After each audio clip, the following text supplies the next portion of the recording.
हाँ जी दोस्तों, जनाब नवा साल मुबारक होवे। ठीक है जी।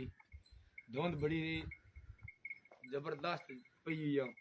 ठीक है, कोविड शवीड निका जी मैसेज देना नवे साल दा 5 ते 10,000 रुपया लैके तो वोट देना, जमीर बेचना, ये गल कोई नहीं। खोती असां पूरे लख दी लियांदी आ। चेक कराओ ना जी। ठीक है, खोती आई है पूरे लख रुपए दी। ठीक है, तो 5,000 10,000 लैके तो वोट दे छड़ना, जमीर वेच छड़ना।